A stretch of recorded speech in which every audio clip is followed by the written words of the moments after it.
Hello everyone and welcome to another part in Building Rose Red. Welcome to part 2. In part 2, I will focus on the landscaping. Now, the house was already or mostly finished at least once I started landscaping, but I thought it made more sense in the video series to do or move ahead the video recording of the landscaping. Now, what I am trying to do is I am in the debug menu, in the live edit menu actually, and I am trying to find things that you cannot find in the normal landscaping menus of the game. Now, that is because it's actually quite restricted. We don't have a lot of plans to work with, and the debug menu and the live edit menu mainly opens up a lot of more possibilities. And also, the debug items, they usually don't cost any money, so that's also an advantage, especially in a house this big, which is already very expensive. Now, as you can see, um, I'm just looking through the debug menu to try and see, I want to have dead trees and dead looking plants, and also this beautiful wall feature that is from cats and dogs. I didn't go for the fence. I mean the gate, because the gate looks has a cat and a dog on top of it, which didn't really make sense in this build, in my opinion. Now, the Garden of Rose Red is actually a really huge, big garden in the movie, and it also plays a I wouldn't say a big role, but it does play some role in the movie. Some scenes are shot in the overgrown garden, so it is very overgrown. So that's what I'm trying to accomplish in this build. How I'm doing that is by layering different plants and objects, which is the main focus or the main word in this part is layering. How you achieve certain to make it more realistic, you have to layer. Now, what I did, but I cut it from the video. But what I did in the beginning is you cannot copy debug items. So when you find a debug item in the menu, the downside is that you cannot use your copy tool and place it down as many as you like. So you have to, like I'm doing, you have to click it every time, and after a while, I might move on to another plant in debug menu, and then I'm like, I actually like the previous one more, so then you have to go and look for it again. So what I did is that I put down multiple bushes and plants that I knew that I was going to use more often. I've put them down on the side of this lot multiple times, so I had an easy access to using those bushes again, and I didn't have to look for them in the debug menu all the time. Now the same goes for the ivy. I used all the ivy from the Vampire game pack, and how I start is with those, as you can see, those little dry branches that are, the gray ones. I use those as a basis, and then I layer on top of those with those red ivy leaves to give it more depth. Well, actually, to give the red ones more depth, I use the dried up ones. If you use different ones on top of each other, they will also start to look different. Because what you want to avoid is to repeat the same pattern over and over again, because that makes it look very fake. So what I'm trying to do is, if I layer different types of dry branches on top of each other and different ivy ones on top of each other, they will look differently every time. So it looks more organic, because plants are organic, nature is organic. It's not symmetrical. It's not, you know, it doesn't look the same. Even two leaves look very different from each other. So what I advise, if you want to make your ivy on buildings look more realistic, is to experiment with the different kinds and types of ivy and combine these and layer on top of them.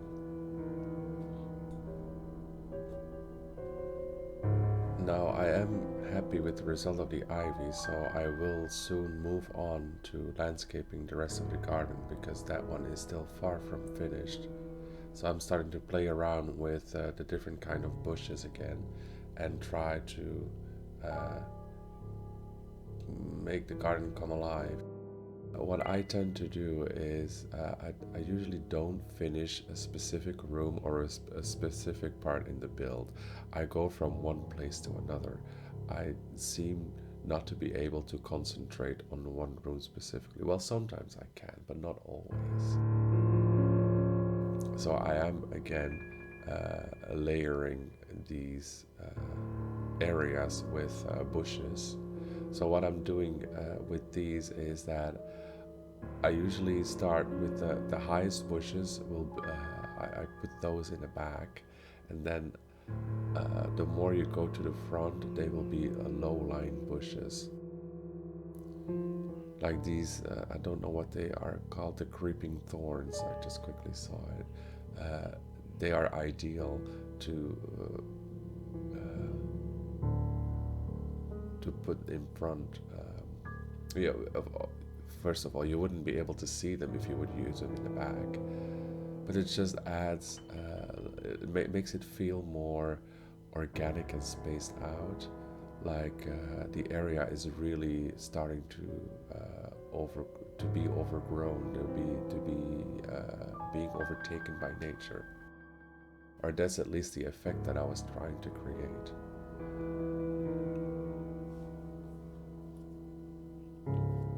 Now, I used to have trouble placing down trees in older builds of mine, and I never really knew what to do with trees. And what I mean by that is that usually I would put down a tree, but then because of the tree trunk, which is usually very tall, makes it look so open. So and then I would place plants around the tree trunk to make it more of I don't know, to make it more yeah, I'm not sure what I'm actually trying to say. Now I do apologize because it seems like I have a little bit of a cold, so you will hear me sniffle a little bit from time to time. So here I'm fiddling around with the fence. Usually, so with this fence, as you can see, usually it spaces out. You get that bigger column every 2 tiles, but if you attach another part to it, it seems to glitch out a little bit, which is something that it didn't used to do previously. Now what I also try to do is, when I place down these walls from the debug menu, I don't place them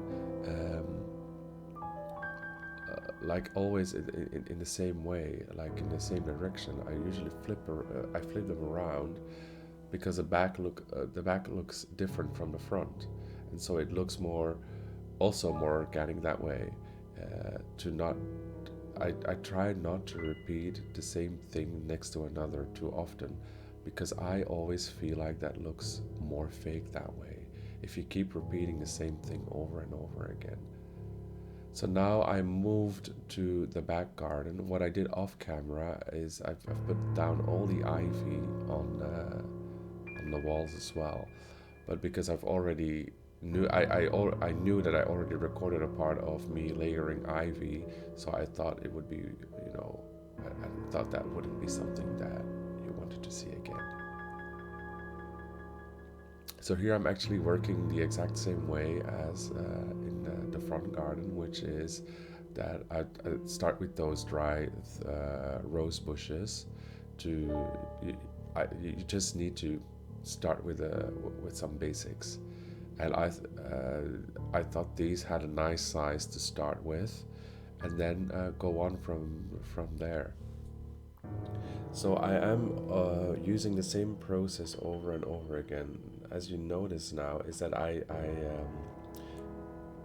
I'm doing the same thing, because you get some sort of process and you start repeating that. But the important thing is, when you start repeating things, is that you still don't do it exactly the same. Turn around certain plants. So if you all position them in the exact same position, they will look exactly the same. And again, that makes them look a little bit fake. Now, I did do this in two different nights, so that's why I quickly went back and check out what plants I used in the front garden to from the debug menu, to try and look for them, and so I could reuse them in the back garden as well.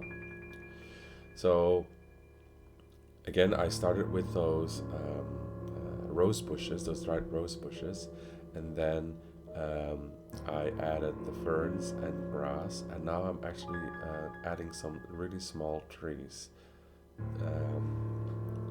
Now, like I said, I had trouble with placing down trees in the past, but what I've noticed is that when you place down trees, and you definitely and you want to go for that overgrown look, what I'm trying to go for, obviously, is that you can also layer trees. So it goes the same way, that you put the bigger trees in the back and put the lower trees in the front. So here I'm just trying to add some bushes, and what I try to avoid is to go for too colorful flowers. I really like using colorful flowers in other builds, but I thought that it wouldn't suit in this one. Now, I did like this tree from uh, Cats and Dogs, because you can you can change the color to this golden brown color, because it was before Seasons was released, so we didn't have the Seasons yet. But I still, I, I was doubting in the beginning, because I thought, you know what, this garden should be dead, because it's a haunted house, and nobody's been living in this house. So I think it shouldn't be too green and lush. So it would be nice to to make it into a dead garden. But then I thought, you know what, no, maybe it's nice to make it feel more overgrown, and like nature had taken over the garden. So I put down dead trees, because it adds to the atmosphere of a haunted house. But I also decided to actually make it very lush and green, or at least have very different colors as well. That golden brown goes really well with all these greens, and then the red ivy. I decided to go for the red ivy and not the green ivy, so you would have that contrast between the greens and the red colors, which, for at least in my opinion, makes for a very nice balance in colors. So what I really tried to do when I was looking for plants in the debug menu is to look for plants that had different colored leaves as well. That's why I went for the orange from the Cats and Dogs, but also the little brownish one that I just put down as well.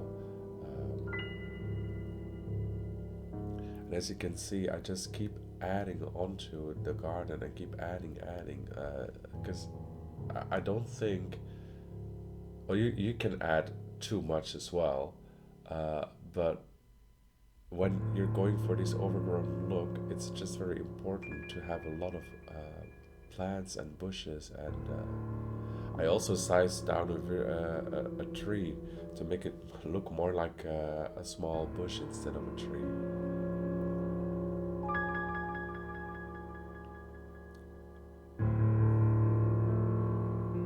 And it's also important, again, to you can do whatever you want, obviously, but I think it's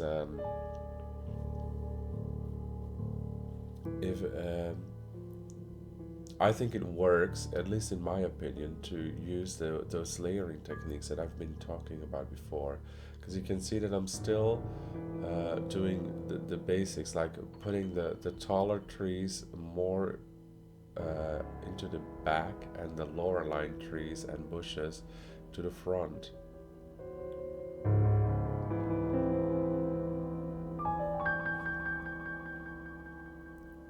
And the more diverse plants you take, the more organic and natural it will look in the end. So don't go for like 2 or 3 bushes if you want to have that nature is taking over look that I'm obviously going for. If you want to have a manicured garden like a typical French garden, then of course you can use like you can pick like 2 or 3 flowers that you or bushes that you really like and just repeat them over and over again, because repetition and control is typical of a French garden, which in on itself is also very beautiful, but it obviously wouldn't work in this build.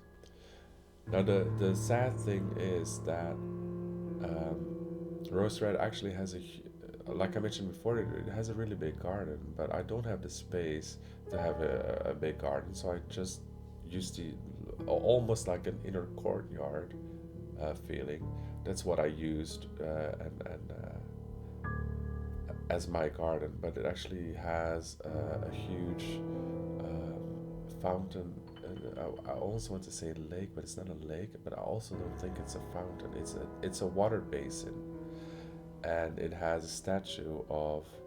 I always thought it was Ellen Rimbauer, but I'm not sure, which is a very creepy scene.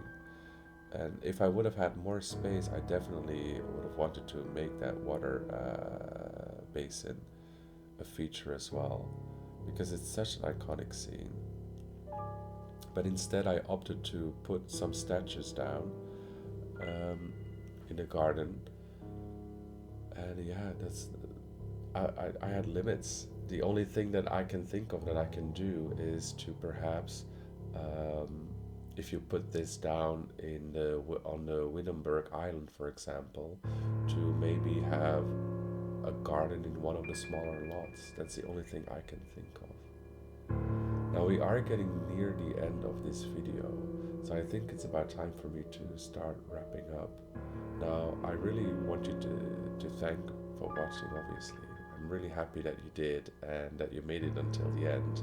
So I would like to invite you next week for part 3. Well, probably next week. I'm not going to make any promises, but I think it'll be next week. And thank you for watching for this part.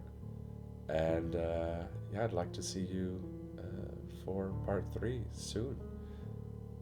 Enjoy the screenshots and have a nice day. Goodbye.